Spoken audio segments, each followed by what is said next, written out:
morning, children. Today I am going to start a new topic, that is tenses. First of all, let me tell you what does the word tense means. Tense means the period of time. Means at what time some action is happening. At what time. This could be known by the knowledge of the tenses. Uh, so uh, we classify the tenses into three parts basically: present and past, and the last one it is future. What does it mean by present? Present means the current time, means the time that is running, that is called present tense. The past tense is the time that is over now, that is now over, that has happened, that has gone, the time that has gone, that comes under the past tense. And future tense, the time that will come, that is still to come, means we are planning that there's something for the in the future, or the time that need to be that is still need to come, that come under this future tense. So present tense, past tense and future tense. Present means the current time, and the past means the time that has gone, that is over now, and the future, the time is still to come. Now look at these sentences. Here are some sentences given. You can see Ram writes a letter, Ram wrote a letter, and Ram will write a letter. Now suppose that I say to you, identify the tense. How to identify the tense of the sentence? And suppose that I give you one sentence and I ask you which kind of sentence is this. How will you identify? This is what the question it is. The question to you it is, if you get a sentence, then how you will identify the tense of that sentence. So our question is how to identify the tense of the sentence. How to identify the tense of the sentence.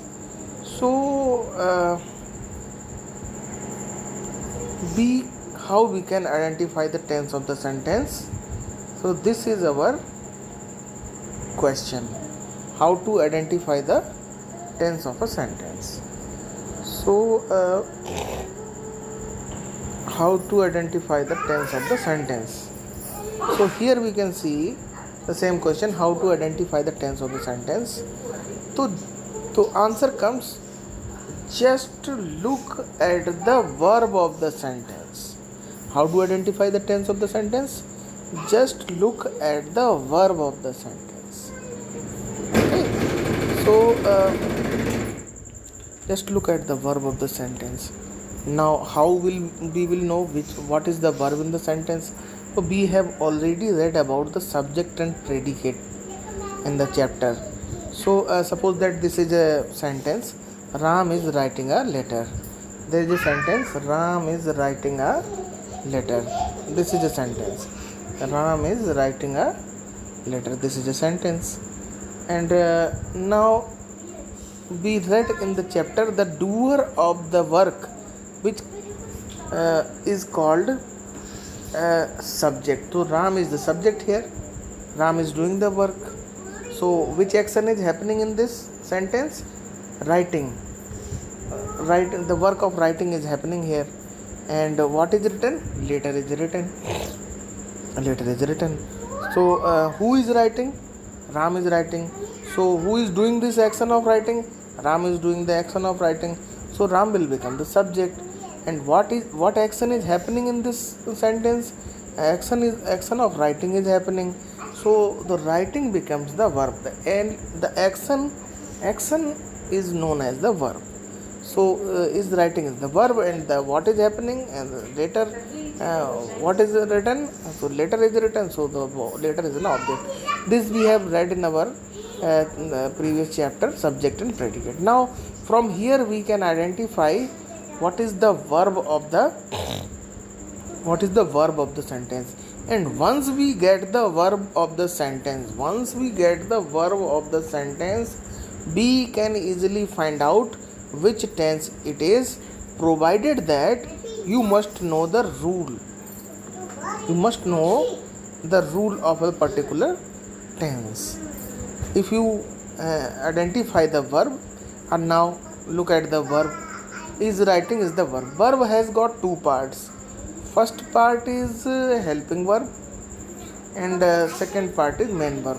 Verb is of two types basically, helping verb and main verb. So let me make you clear. The helping verbs are like every one of us know about them.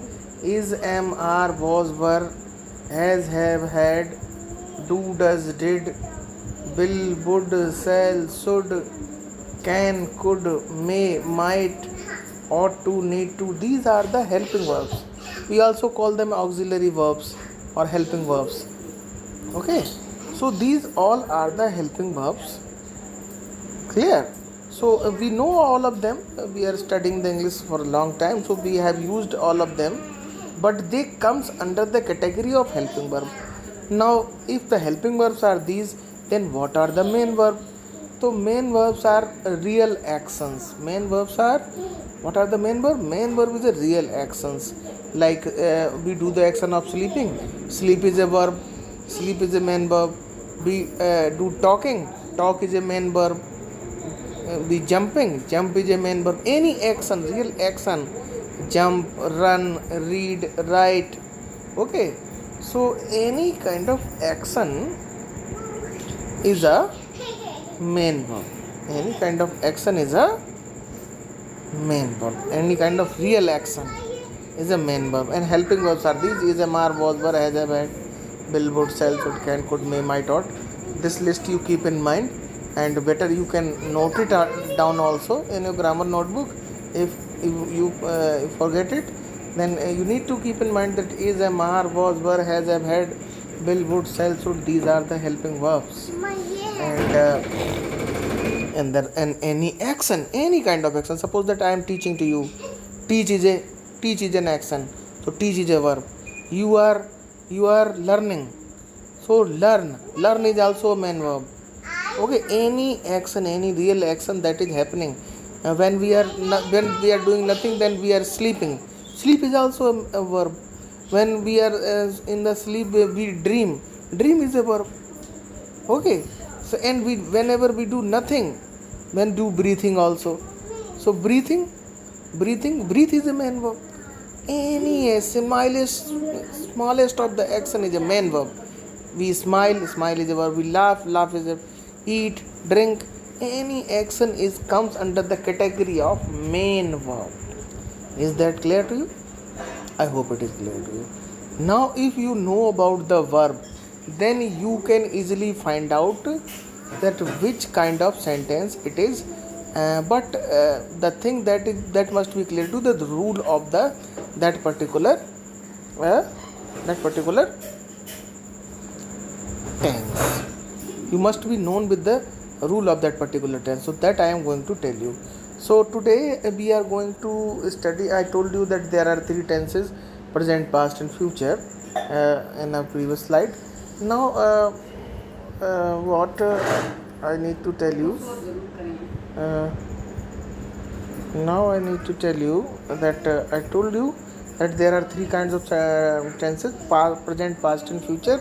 And now the thing is this, that I would like to tell you these present, past, and future tenses have got certain rules, and the rules are based on the verbs and the forms of verb. And that's why I send you a previous video of kinds of verb, forms of verb. I already told you about the video in a previous video about the three forms of the verb. That's why I earlier sent it, because if you don't know that three forms of verb, these tenses will not clear.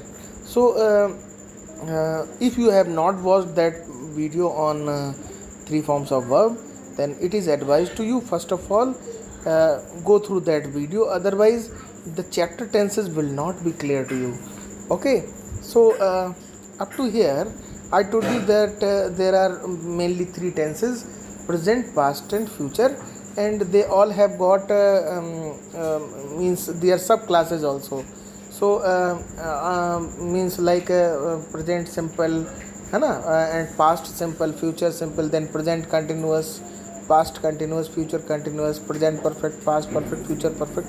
Okay, so there are a number of sections, but today I am going to tell you about the first section, that is present tense, and in present also the only one tense, simple present tense.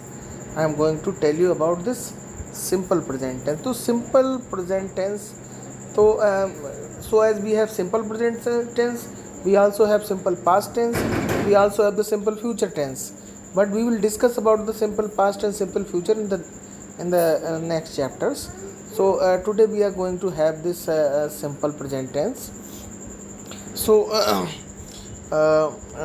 what is the rule? Here you can see I have written there is a rule of simple present. Simple present, first of all you need to know about this very important thing, that simple present tense is also known as indefinite tense. Simple tense is also known as indefinite tense.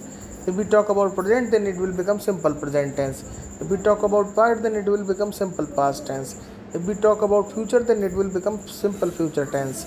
So simple present tense also known as indefinite tense.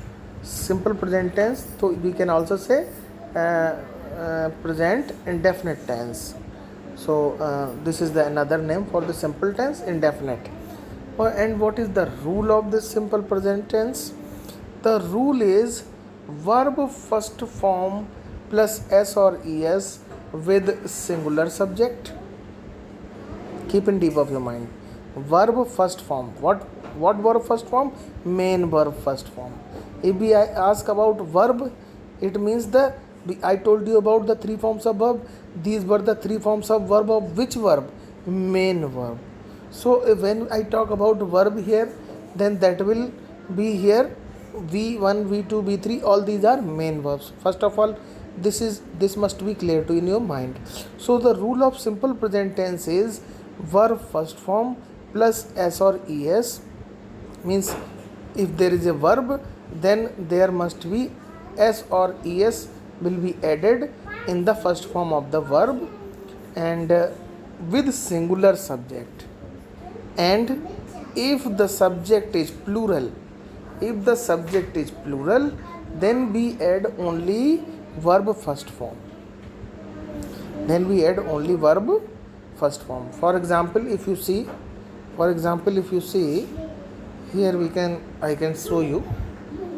This is an example. You can see Ravi writes a letter. Ravi is singular, and our rule says that verb first form plus s or es with singular subject. So Ravi is one. We know singular, plural. Is there any confusion in singular and plural? There is no confusion. Singular means one and plural means more than one. So Ravi is one or more than one? Ravi is one. So Ravi is singular. So we must add s or es with the verb first form. We know that write is the first form. What is the first form? Write. W-R-I-T-E. Write is the first form of the verb, and here we add s. Because why we add s? Because Ravi is singular, subject is singular, so Ravi writes a letter. In this way we can make the sentence. So if somebody asks you which kind of sentence it is, Ravi writes a letter. So I told you to look at the verb. You see here, writes is the verb. When you see the sentence, you will find that the write is a verb. I told you there may be either a helping verb or main verb or both in a sentence. So here there is no helping verb, only main verb comes, and the write is the main verb. And you can see that the verb first form plus s or es is there. So you can easily conclude that this is a simple present tense, because only in simple present tense there is a rule that verb first form and s or es will come. This is the rule of simple present tense. So you need to keep in mind. Now see the another example. Boys.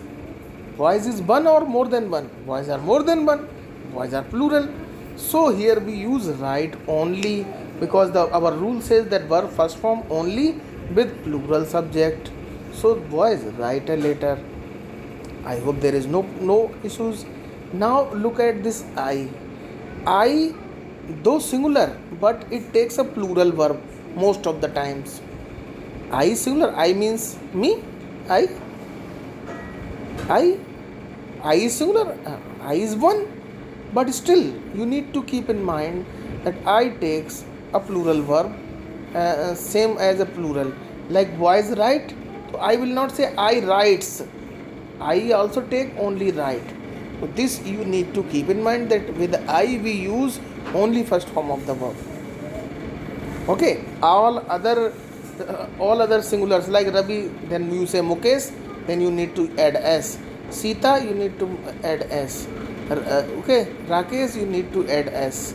Pratibha, you need to add s. But with I we do not add s in the verb first form.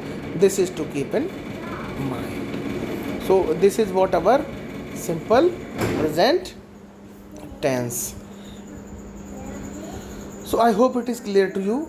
One more time I would like to repeat it, that the rule of the simple present tense says that we use verb first form plus s or es with singular subject, and we use only verb first form with plural subject. For example, Ravi is singular, we add s or es with the first form of the verb, and we use only verb first form with the plural subject. And we also do not add s or es with I. This is to keep in mind.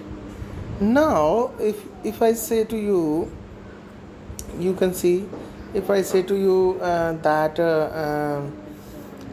for example, if I say to you that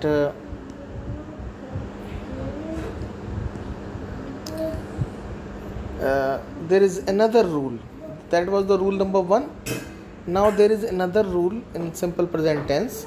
If you need to make negative and interrogative sentences, the problem arises when the exercises comes with that the exercises change into negative or interrogative sentences. So here is another rule for simple present. This is a rule for simple present. There is a rule. This is a rule for simple present tense. In simple present tense, if somebody asks you to make negative or interrogative sentences, then the rule is use do or does plus verb first form. Use do or does plus verb first form. And how to use this do or does? We use do with the plural subject and does with the singular subject. Understanding? We use do with the plural subject and does with the singular subject. Means if we want to make a negative sentence, okay, for in simple present tense, we want to make a negative of a simple present tense sentence, then we need to add do or does plus verb first form. Clear? So now how we can do this? Now you see the example. There was a sentence that Ravi writes a letter. If you want to make it negative, then it will become Ravi. Okay, tell me. First you tell me this. Ravi is singular or plural? Ravi is singular. And our rule says, what our rule says? Our rule says that we use does with singular. We use what? We use does with singular. So Ravi is singular. So with Ravi, what we use? Do or does? Absolutely, we will use does because Ravi is singular. So Ravi does not write. Now you need to keep in mind that when we use do or does, after that only verb first form will come. S or es will not add. This is to keep in deep of your mind, that once you use do or does, then only verb first form will come. So Ravi does not write. Ravi does not Right, verb first form only. A letter. Got my point? In the same way, if you want to make the sentence interrogative, then you put this helping verb in the beginning, like this does will come in the beginning and the D will become capital. So does Ravi write a letter and the question mark at the end. This question mark at the end. Got my point? In the same way, if you say boys, boys are plural. Boys are what? Singular or plural? Boys are plural. And what our rule says with plural? What we use? Do or does? We use do. What do we use? We use do. Do with plural. We use do with plural. Do you understand that? So what we will use with boys? Boys are plural. So we use do for negative and interrogative. For negative, what? How we will make? Boys, do not write a letter. And if you want to make it interrogative, then it will become do boys write a letter and question mark at the end. Keep in mind that question mark is must at the end of, if we are making an interrogative sentence, then this is must to put a question mark. Do you understand that? And in the same way, if I say to you how we will use with I, though I is singular, but still it takes plural verb most of the times, I told. So here also you need to keep in mind, if I comes, then you need to use do not. I do not write a letter and do I write a letter and a question mark. I hope it is clear to you. So in this way we can make negative and interrogative sentences. So watch this video 2 or 3 times so as to keep your concept clear regarding this simple present tense, and then you can solve all the exercises given in your book, and then you will, if you have any doubt, then you can ask in the doubt session, and you can send the work in the workbook. Okay, thank you.